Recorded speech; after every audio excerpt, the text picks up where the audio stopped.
जय राधा माधव कुंज बिहारी।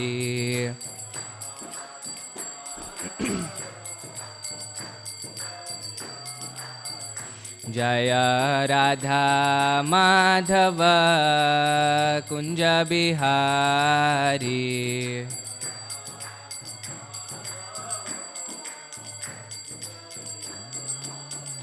जय गोपी जना वल्लभ गिरिवरधारी।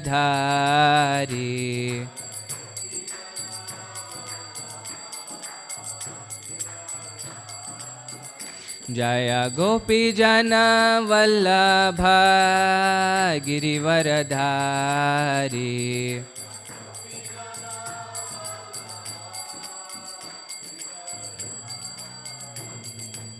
यशोदा नंदन ब्रज जन रंजना।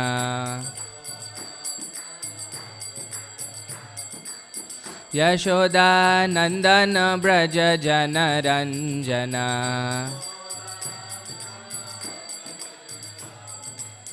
यशोदा नंदन ब्रज जन रंजना।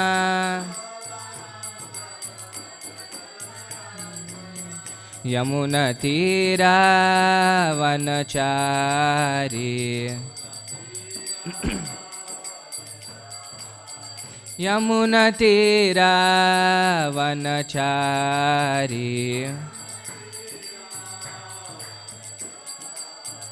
हरे कृष्णा कृष्णा कृष्णा हरे हरे, हरे राम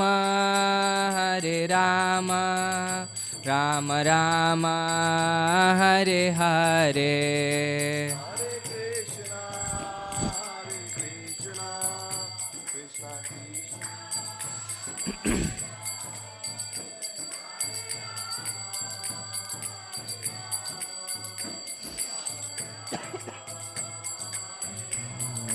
हरे कृष्णा कृष्णा कृष्णा हरे हरे, हरे राम राम राम हरे हरे।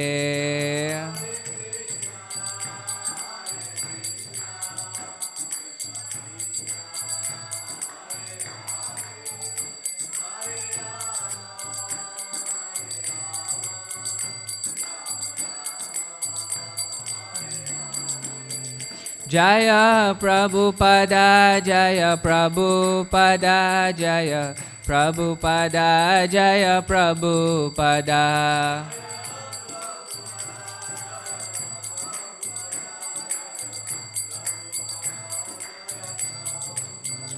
जय जय प्रभुपाद प्रभुपाद प्रभुपाद जय जय Prabhupada.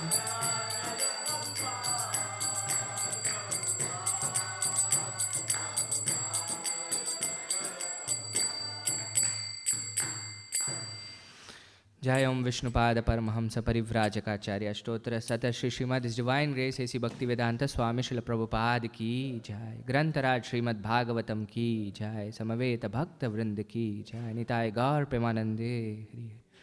All glories to the assembled devotees. All glories to the assembled devotees.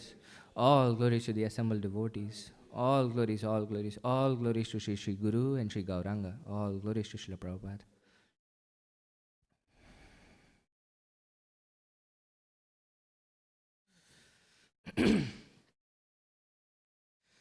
Continuing with our reading of Srimad Bhagavatam, Canto 1, Chapter 8. We are on text 41 today.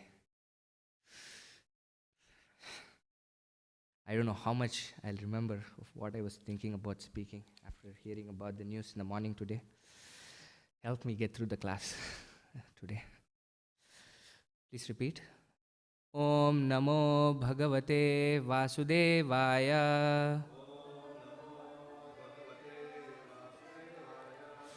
Om Namo Bhagavate Vasudevaya.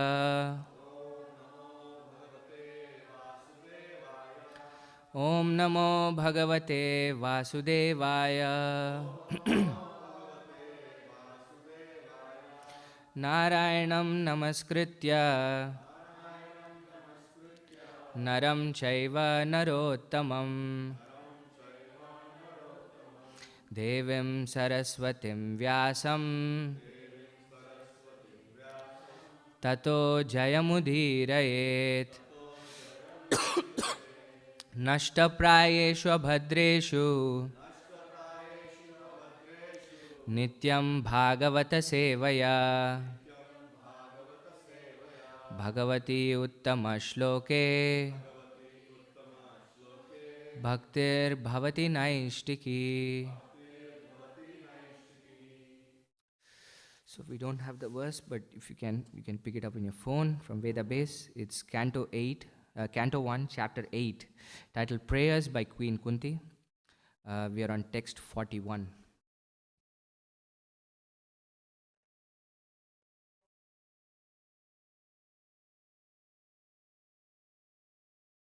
Yeah, it's text 41. अत विश्वेश विश्वात्मन् विश्वमूर्ते स्वकेषु मे स्नेहपाशम् इमं चिन्धि दृढं पाण्डुषु वृष्णुषु अथ विश्वेश विश्वात्मन् विश्वमूर्ते स्वकेषु मे स्नेहपाशम् इमं चिन्धि दृढं पाण्डुषु वृष्णिषु अथ विश्वेश विश्वात्मन् विश्वमूर्ते स्वकेषु मे स्नेहपाशम् इमं चिन्धि दृढं पाण्डुषु वृष्णिषु. Please chant.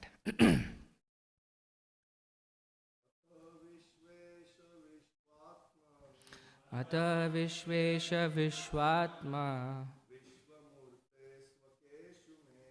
विश्वमूर्ते स्वकेषु मे स्नेहपाशम् इमं चिन्धि दृढं पाण्डुषु वृष्णिषु अथ विश्वेश विश्वात्मा विश्वमूर्ते स्वकेषु मे स्नेहपाशमिमं चिन्धि दृढं पाण्डुषु वृष्णिषु. माताजी. अथ विश्वेश विश्वात्मन् विश्वमूर्ते स्वकेषु मे स्नेहपाशमिमं चिन्धि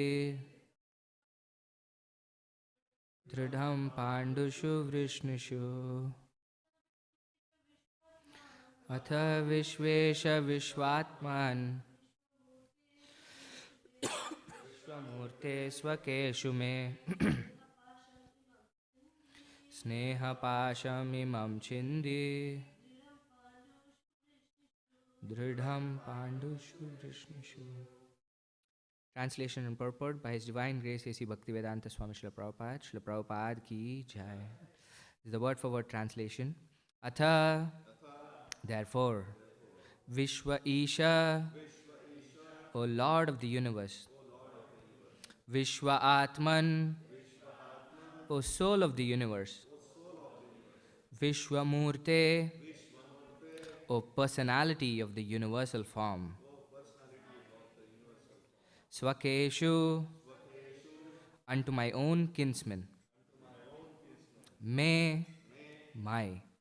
Sneha pasham, tie of affection. Imam, this. Chindi, cut off. Dridham, deep. Pandushu, for the Pandavas. Vrishnishu, for the Vrishnis also. Translation. O Lord of the universe, soul of the universe, O personality of the form of the universe, please, therefore, sever my tie of affection for my kinsmen, the Pandavas and the Vrishnis. Please repeat. O Lord of the universe, soul of the universe, O personality of the form of the universe, please, therefore, sever my tie of affection for my kinsmen, the Pandavas and the Vrishnis. Purport. A pure devotee of the Lord is ashamed to ask anything in self-interest from the Lord. But the householders are sometimes obliged to ask favors from the Lord, being bound by the tie of family affection.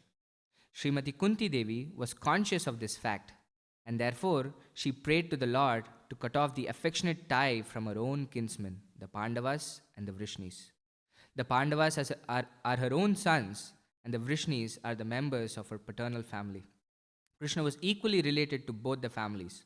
Both the families required the Lord's help because both were dependent devotees of the Lord. Srimati Kunti Devi wished Sri Krishna to remain with her sons, the Pandavas. But by his doing so, her paternal house would be bereft of the benefit. All these partialities troubled the mind of Kunti, and therefore she desired to cut off the affectionate tie. A pure devotee cuts off the limited ties of affection for his family and widens his activities of devotional service for all forgotten souls. The typical example is the band of 6 Goswamis who followed the path of Lord Chaitanya. All of them belong to the most enlightened and cultured, rich families of the higher castes. But for the benefit of the mass of population, they left their comfortable homes and became mendicants. To cut off all family affection means to broaden the field of activities. Without doing this, no one can be qualified as a Brahmana, a king, a public leader, or a devotee of the Lord. The personality of Godhead as an ideal king showed this by example. Sri Ramachandra cut off the tie of affection for his beloved wife to manifest the qualities of an ideal king. Such personalities as a Brahmana, a devotee, a king, or a public leader must be very broad-minded in discharging their respective duties. Srimati Kunti Devi was conscious of this fact, and being weak, she prayed to be free from such bondage of family affection. The Lord is addressed as the Lord of the universe, or the Lord of the universal mind, indicating his all-powerful ability to cut the hard knot of family affection. Therefore, it is sometimes experienced that the Lord, out of his special affinity towards a weak devotee, breaks the family affection by force of circumstances arranged by his all-powerful energy. By doing so, he causes the devotee to become completely dependent on him and thus clears the path for his going back to Godhead.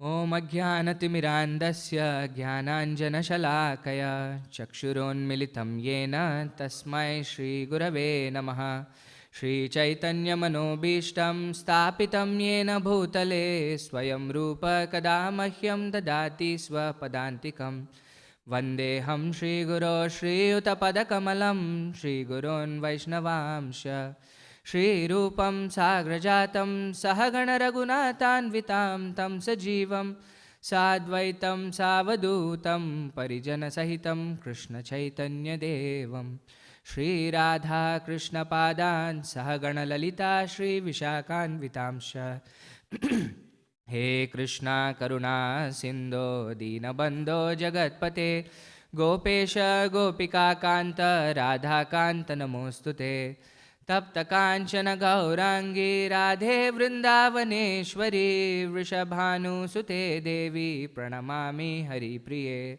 Vancha Kalpatarubhyasya Kripa Sindhubhya Evacha Patitanam Pavanebhyo Vaishnavebhyo Namo Namaha Jaya Shri Krishna Chaitanya Prabhu Nityananda Shri Advaita Gadadhara Shri Vasadi Gaura Bhakta Vrinda. Hare Krishna, Krishna Krishna, Hare Hare, Hare Rama, Rama Rama, Hare Hare. Namo Om Vishnupadaya, Krishna Preshtaya Bhutale, Srimate Bhakti Vedanta Swaminiti Namine. Namaste Saraswate Deve Gauravani Pracharine, Nirvisesha Shunyavadi, Paschatya Deshatarine.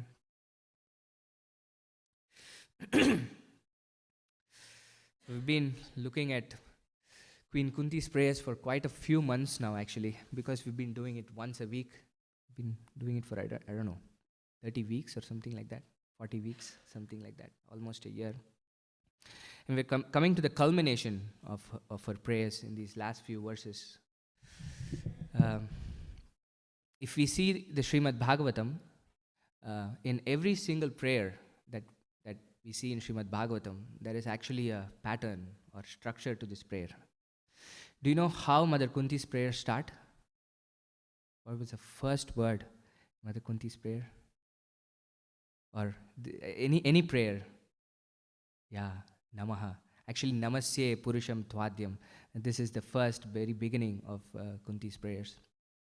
And we have seen many prayers also in the last semester, especially Dhruva Maharaj's prayers we saw. There also it is described that when Dhruva Maharaj personally had the darshan of Krishna, Vishnu, in front of him, the first thing that he did was to pay obeisances. This is the first thing that a devotee does when the devotee starts to pray. Namaste, Namaha. Why is that so important? Actually, especially in the case of Mother Kunti, she had something that she really wanted to ask. It was very clear. She wanted Krishna to stay. He was about to leave to Dwaraka, but then she didn't want him to stay. She didn't want him to leave, but her intentions were very clear on what she wanted to ask. But then she didn't really start with her list of desires. Basically, this is the first time she's actually indicated what she wants from Krishna. And the prayers start from, I think, text 18, 28, 38. Like, she took her 23 verses to actually get to the point of what she wanted from Krishna. So we can see all the devotees, they start with this namaha, this significant act of paying obeisances. In fact, Mother Kunti, if you see, I think the first 8 prayers, she has this word namaha 5 times or something like that. Nama Pankajanabhaya, Nama Pankajamalini, Nama Pankajanetraya, Nama Pankajangre. This entire verse, she's just paying obeisances to Krishna. Krishnaya Vasudevaya, Devaki Nandanaya, Nandakopakumaraya, Govindaya, Namo Namaha. Right? So again, obeisances. Namasye Purusham Tvadyam. Why is this act of paying obeisances so important? You know, any ideas? Yes, Mother Kunti. That's the doorway to the mercy. Yes. Why is that the doorway to the mercy? Humility. In fact, Krishna repeats 2 verses twice in the Gita. One of the verses that he repeats twice is Manmana Bhava Madbhakto Madhyaji Mam Namaskuru. He says that in the 9th chapter and also in the 18th chapter. Not 19th. 18th chapter. So Krishna asks all of us to actually do 4 things. Manmana, always think of me. Bhava Madbhakto, become my devotee. Madhyaji, worship me. Mam Namaskuru, offer obeisances unto me. If you see these 4 things, the 3 things that he says in the beginning are very abstract. It can be done in many ways. Always think of me. All of us can have different ways in which we can think of Krishna. Become my devotee. We can become Krishna's devotees in so many different ways. We can worship Krishna in so many different ways. But all of these 3 things doesn't have to be physical also. But the one thing that Krishna is asking us to do, in fact, he stresses this point twice, is Mam Namaskuru, is offer obeisances to me, which is the one physical act that Krishna is asking all of us that we should perform, that we should pay obeisances to Krishna. like we said, it actually gives us so many things. The first thing that we do implicitly by paying obeisances to someone is actually accepting the supremacy of that person. We don't really pay obeisances to anybody and everybody. When we pay obeisances to somebody, we definitely consider them much higher than us. So this is the first step. All of us in this material world have this very notion of being the masters and controllers. It is very hard to give up that mentality of being the masters and controllers, because we want things to go in our own way. But the very act of paying obeisances starts breaking that thought process of being the masters and controllers. Actually, it tells us there is actually somebody who is superior to me. There is actually somebody who is my master. It creates this attitude of servitude when we pay obeisances. And the other thing that it develops, like Mataji was saying, was this quality of humility, which can happen only when you think there is somebody superior to you, when we think of ourselves lower than others. And which is the doorway to actually getting the mercy of the Lord. Without this humility, this is one of the angas of Sharanagati. Krishna says, Sarva dharman paridyajya mamekam sharanam vraja, aham tva sarva papebhyo mokshayishyami masucha. He asks all of us to surrender to Krishna. And in that purport to 1866, Prabhupada gives the 6 limbs of Sharanagati, or 6 limbs of surrender. Anukulyasya sankalpaha, pratikulyasya varjanam, rakshishyatiti vishwaso, goptritve varnam tata, atmanikshepa, and karpanya.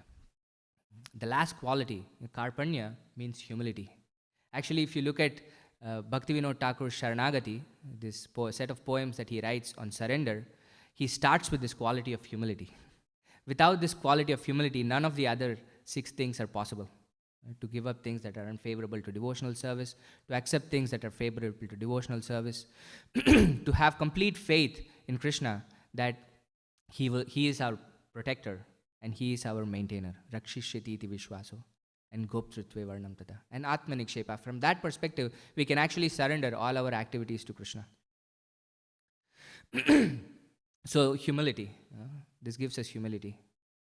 And most of all, this is an aspect of surrender itself. Especially when you pay obeisances. Think about this physical act. When you completely pay dandavat, this is how all the devotees act when they see Krishna. Even Lord Brahma, it is said, he fell like a golden rod when he saw Krishna before his prayers. So if you look at this physical position of paying obeisances, it is the most vulnerable position that we can ever be in, where we can never protect ourselves when people attack us. You're not seeing, your face is down, your hands are completely in a position where anybody can do anything to you. And in fact, we're indicating this to Krishna, that Krishna, I am completely giving myself to you. I'm not holding myself back. You can do yatha tathava vidadhatu lampato mat prananatastu saeva namara. In fact, this very act of paying obeisances indicates this last verse of Shikshashtakam. Krishna, you can do anything that you want. You can actually crush me with your feet, because I'm in a position where it's completely vulnerable. You can do anything that you want with me, but I am surrendering to you. One time I remember, I forgot where I heard this from. So Prabhupada was giving darshan for his devotees, and there was this one disciple who had to come in and out of the room many, many times, this because of his service. And it is etiquette that whenever we come in the presence of the spiritual master or Krishna, we pay obeisances. And because this devotee was coming in and out so many times, he would do like a quick thing, quick obeisances. And then Prabhupada said, notice this, and said, what is this hatchet job? Basically, you know the hatchet? You do the tuck, tuck, tuck. So this is how it was. And many times we see this act of paying obeisances as a formality, where we just pay obeisances and move on. This is something I just have to do. But just this very act of paying obeisances is so important that it can propel our progress of devotional service if we have the right attitude when we are paying obeisances. In fact, we can see when senior devotees are paying obeisances, it's an act of surrender to them. Every single time they pay obeisances, it's not hurried. They take their time. you can see their faces when they come out after paying their obeisances. You can see that it's a complete act of giving themselves to Krishna. So like this, the first thing, and we can say many, many more things about the aspect of paying obeisances itself, but it's a very important aspect. And we see again and again and again that every single prayer starts with this act of paying obeisances. In fact, not once, but many, many times. And then, what does Mother Kunti do in her rest of her prayers? Does she immediately ask what she wants from Krishna? Actually, no, right? 41st verse is the first time she's actually asking. Actually, she indicates one time, but it's not really asking. She says, if the calamities are when you're going to be with us, Krishna, let these calamities come to me. But that's not really asking for something, what she wants from Krishna.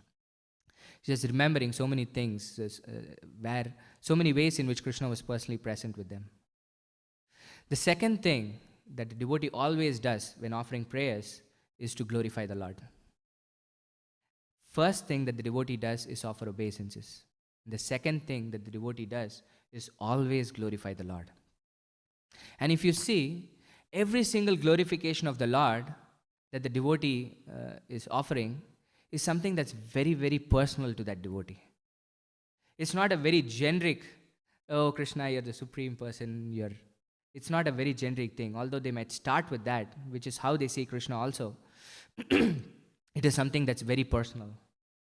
Through the prayers of the devotees, we can actually see their personal relationship with Krishna. How they're relating to Krishna. How is it that they're seeing Krishna? If you see the prayers of Dhruva Maharaj, he actually feels so ashamed to have asked anything to Krishna. He thinks of himself, oh Krishna, I had so much material desires. I wanted a kingdom greater. You could have given me anything. This is how he is seeing Krishna. How Mother Kunti is seeing Krishna? She is seeing Krishna in so many ways that Krishna was present and was helping the Pandavas. Krishna, you protected when our house was the wax house was going to be burned. You protected our sons in the battle of Kurukshetra. Even in the previous verse, she's saying, Krishna, because of you, our kingdom is flourishing. It is because of your marks from the lotus feet that is present on this land that the kingdom is flourishing.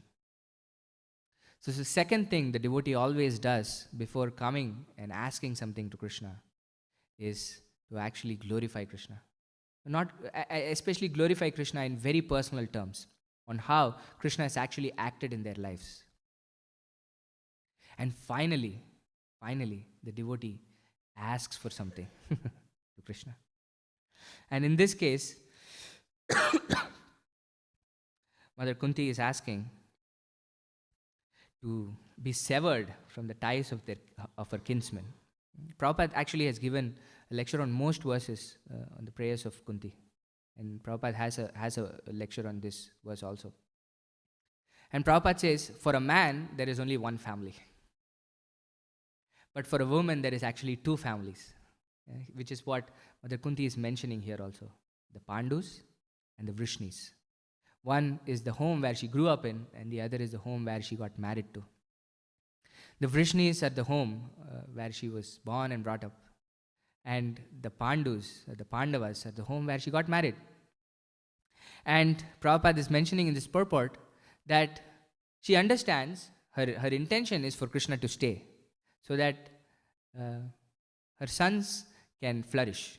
Because in Krishna's presence is where she thinks, of course, this is a fact, that when Krishna is present, everything is wonderful. And so she wants Krishna to stay. And yet she is conflicted because she has affection for her home also, where she was born. Because they are dependent on Krishna also. Krishna has been with the Pandavas for quite some time. The battle of Kurukshetra has happened. Krishna has stayed with them for a while. And Krishna is returning. And she knows, oh, they also need Krishna. They are also dependent on Krishna. So she is conflicted by this affection for her kinsman.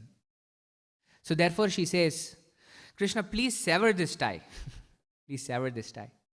If we see in the 5th canto, Rishabdev, I think teachings of Rishabdev, he says this famous verse, Janasya mohoyam aham mameti. This very principle of this material world actually Pumsa Shri Bhava Maithunadi. I forget the first verse.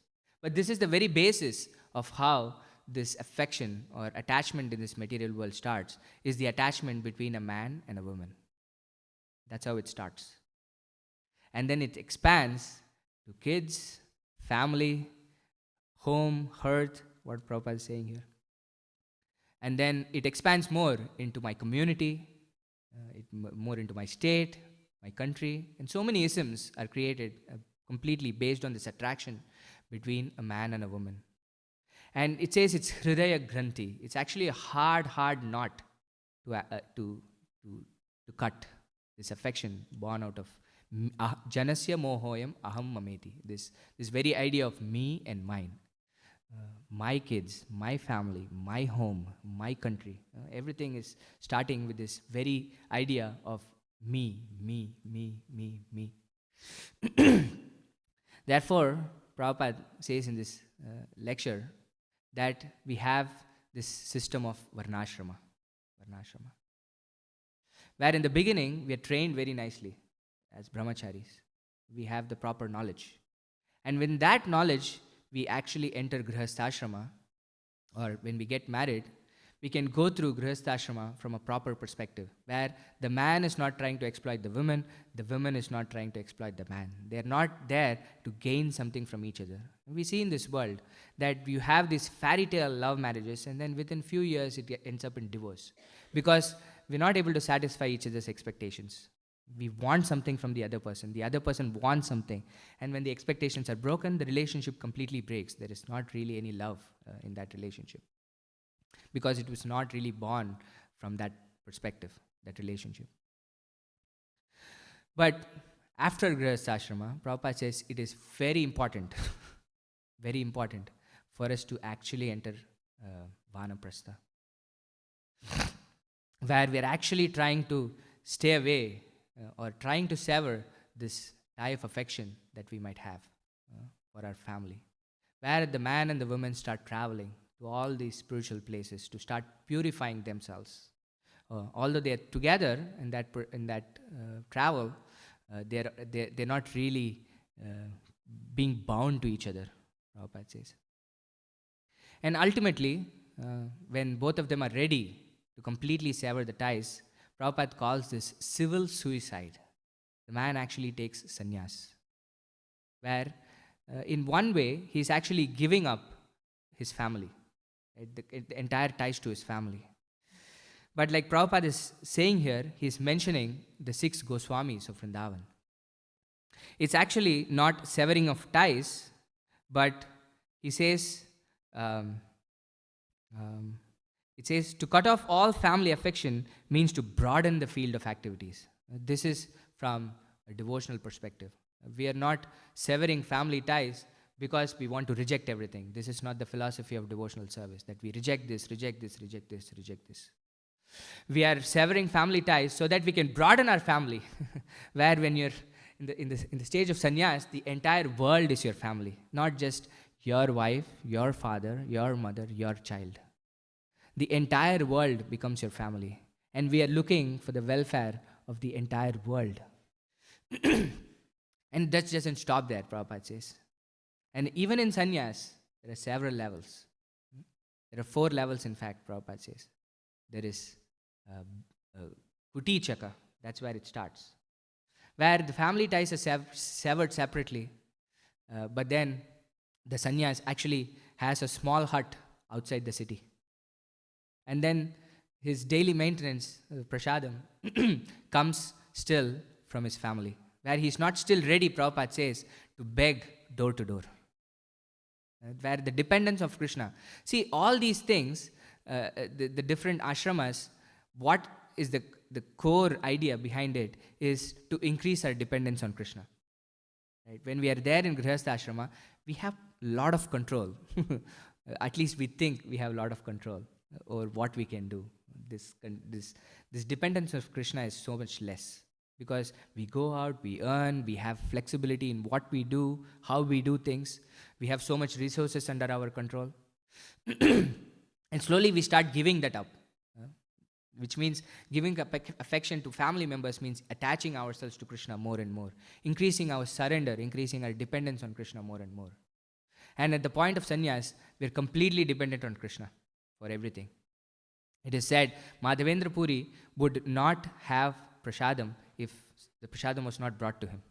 He would say, oh, if Krishna wants, he'll actually give me something. If not, I'll just stay hungry. I'll just fast. This was the level of surrender. So from Kutichaka, you go to Bahudaka, where you're actually ready to have more surrender, where you can actually go. Think about this. You're in a family life, you were earning handsome money, you had a wonderful home, but now you have to go beg door to door for your own maintenance. The level of humility that is required to do that. Right? And then from that stage onwards, you're ready to actually give this devotional service to everybody. And this is the stage of Parivrajaka, where you're ready to travel the world, take the entire world as your family, and then start to take care of the entire world by giving them Krishna consciousness. And much more beyond that is the Paramahamsa stage, where you're completely purified. You are an Uttama Adhikari at that point. And these are the different. Prabhupada says, it's not that you can directly become a Paramahamsa. One fine day, I think, and become a Paramahamsa. It's actually not possible. This is something that we have to cultivate. This is a lifetime of practice that Krishna is expecting us to do, where our complete dependence is not there on my home, my work, my job, my 401k, but it's there completely on Krishna. That Krishna is my maintainer. Goptritve varnam tata. This is the anga of surrender, where when you are at the Paramahamsa stage, it's complete. Krishna, you are my maintainer. I know you will take care of me. Whatever you want, you can do to me, Krishna. So Kunti Maharani is actually praying for this. That Krishna, actually in the next verse, she'll continue. This is the famous verse where she's asking her mind to be always fixed on Krishna. This is not just a negative aspect of why Mother Kunti is praying, that just sever my ties. That's not what she wants. What she wants is actually in the next verse. I sever my ties to the family because I want my mind to completely focus on you, Krishna. I don't want my mind to be focused on anything else apart from just you. And from that perspective, I can actually see the entire world as my family. I can help everybody. Right? So, today is such a unfortunate day for all of us, because we have seen such an exalted soul depart from this world. His Holiness Gopal Krishna Goswami Maharaj, who actually exemplifies everything that we spoke of today. He was a Grihastha, but even when he was a Grihastha, he was completely, thoroughly dedicated to Srila Prabhupada. And then when he took sannyas, he took the entire world as his family. He had so many disciples, and yet, in my very little interactions with Maharaj, I never thought he saw me as somebody who was not his disciple. The entire world, whether you were his disciple or not his disciple, or somebody he was meeting for the first time, he would always think of you as his family, really deeply care about you. This is what devotional service actually gives. This is the perfection of devotional service, where you can actually have complete dependence on Krishna, where you can take the entire world as your own family. And for such a person, we ask for attachment. It's the actual opposite of what Mother Kunti is praying here. She's saying, sever these attachments, family attachments, Krishna. But yet, what we want is the attachments of such exalted devotees of the Lord, through which we can actually connect to the Lord. This is what Narottam Das Thakur sings, Ramachandra Shanga Mage Narottama Das. He says so many different things in this prayer. Shri Krishna Chaitanya Prabhu Daya Koro More. He says he is the most fallen.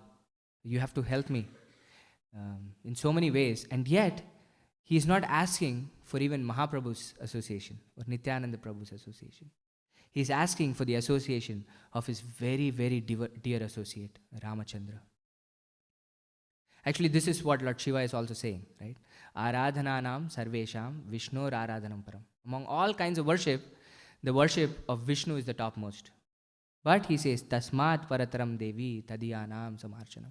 But even greater than that is the worship of a devotee of the Lord. And even the Lord says, if somebody says, I am your devotee, He doesn't really consider them his own devotee.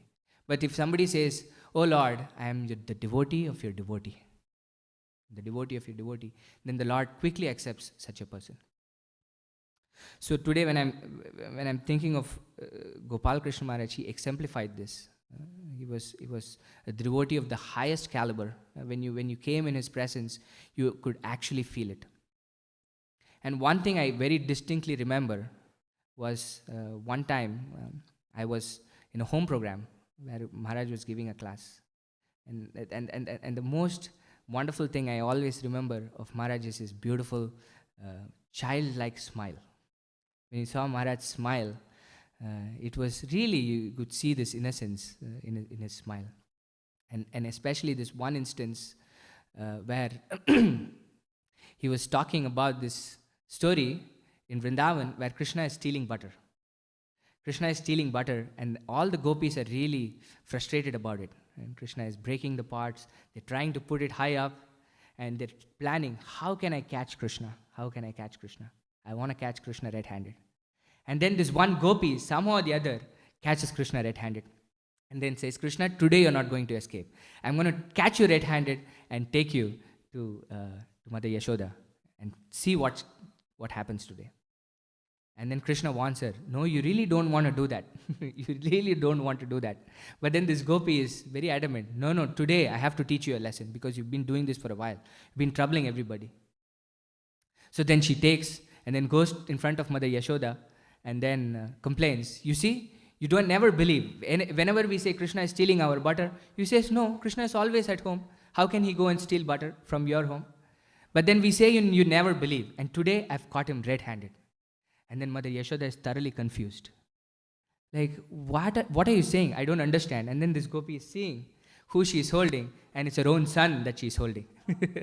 Actually, Krishna is not there anymore. And then afterwards, when the gopi is going thoroughly bewildered, she sees Krishna, and Krishna tells, I told you not to do it. And this is just a warning, he says. The next time you do it, it won't be your son, it'll be your husband that you're holding.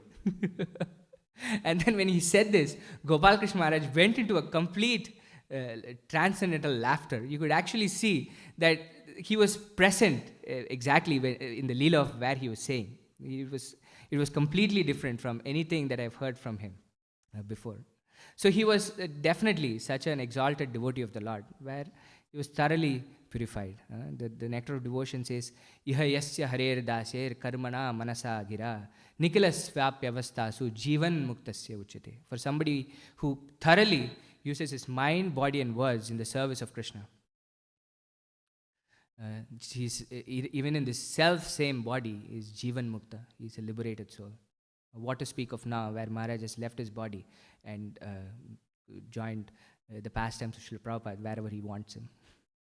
He was thoroughly a Prabhupada man. You can see this picture, this famous picture of Maharaj giving this book, one of the books that just came hot off the press. Jai Shri Radha Kalachandji ki Jai. To Prabhupada, and the smile that he has on his face. Prabhupada, this is for you. We've printed this book for you. And this was his lifelong service. He was a trustee of the BBT.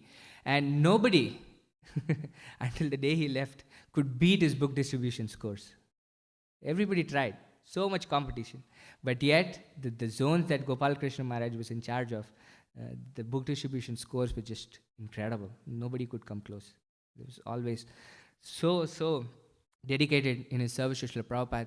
When Maharaj used to come here, especially in the last few years, Maharaj's health started deteriorating. I was one time where he was having his prasadam, and he was so weak that he could not even take a piece of food and put it in his mouth. That's how weak Maharaj was. And yet, his travel schedule was so rigorous that in 30 days he was in like 27 places or something, 25 places or something. He would go thoroughly from the east coast to the west coast of US, and then from the west coast of east coast to in Canada. And then he wouldn't just stop and go directly to India. He would go to Russia from there, and then from Russia go to India. It was just incredible, the spiritual potency that Maharaj had. And all of us can expect that lava matra sadhu sangha, that we all had just this one fraction of a second with such an exalted personality of Godhead, which should actually be the fruition of our lives. to be in the association of such an exalted devotee of the Lord. So Prabhupada says this is a very bittersweet day for all of us. It is very, very bitter because we've lost the association of such an exalted devotee of the Lord, personal association. So in that way, it is actually very bitter for all of us. And yet it is sweet also because we all know that the person has joined the eternal Leela of Krishna. In that way, it is sweet that he's gone back to be with Krishna or Prabhupada or wherever Prabhupada wants him to be. So we'll stop here, and if there are any questions or comments or thoughts or reflections, we can take that. Hare Krishna. Hare Thank Krishna. you so much for a very nice class. Illuminating Queen Kunti's immortal prayers. Thank you. One thing I realized about Gopal Krishna Maharaj, he's with Srila Prabhupada, and he's giving him a full report about ISKCON. So that's something I was realizing during japa today. Thank you. Anyone else want to glorify Maharaj?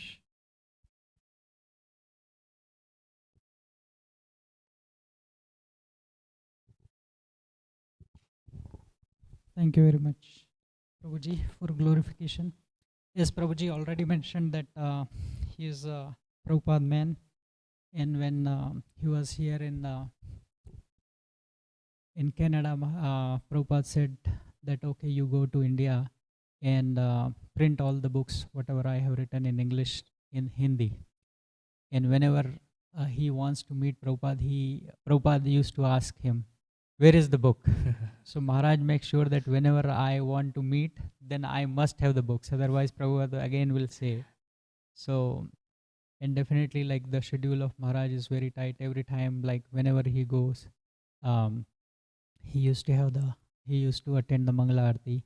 Sometimes on the Janmashtami, he used to be in the Delhi, Mumbai, and Vrindavan also.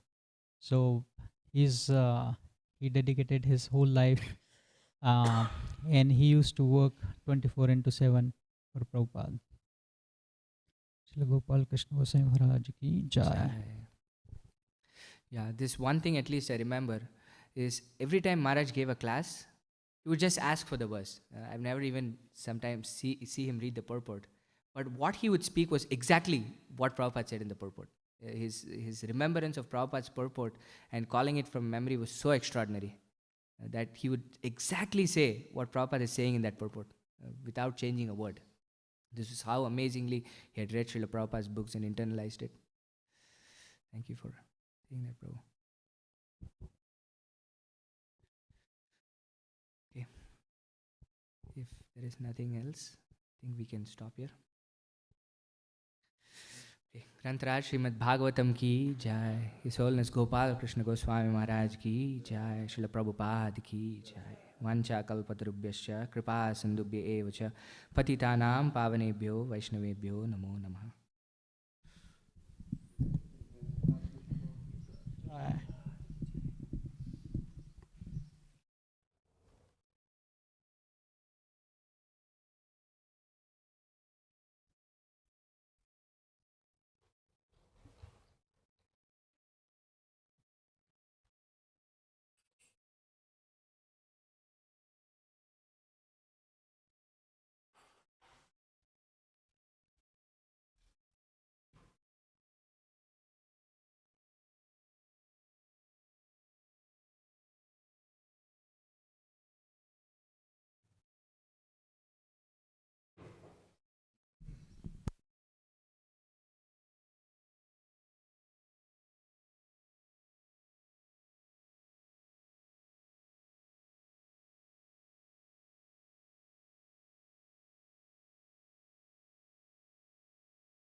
Hare Krishna, dear devotees. So, for all of the disciples of Gopal Krishna Maharaj, we offer our most sincere condolences. Our hearts are with you, all grieving with you right now. And please feel free to reach out to us for anything you need. It's not a burden in any way. as a matter of fact, it would be your mercy upon us to please lean on us in any way possible and let us support you in any way we can. So all of the programs today are dedicated to Gopal Krishna Maharaj, and we're speaking with the Maharajas and the disciples of Gopal Krishna Maharaj to work out when best time to do the memorial program for Maharaj. But we're here for you in any way that you need. We're all praying for you, for your family. So please, we just humbly request all the devotees, as I know you already are, please extend your heart and compassion, kindness, in any way you can to support Maharaj's disciples. We can all pray together and serve. And by doing so, we can follow the instructions and please Gopal Krishna Maharaj and keep him always with us in our lives. So thank you so much. Srila Prabhupada ki jai. His Holiness Gopal Krishna Maharaj ki jai. Gaur Bhakta Vrinda ki jai. Hare Krishna.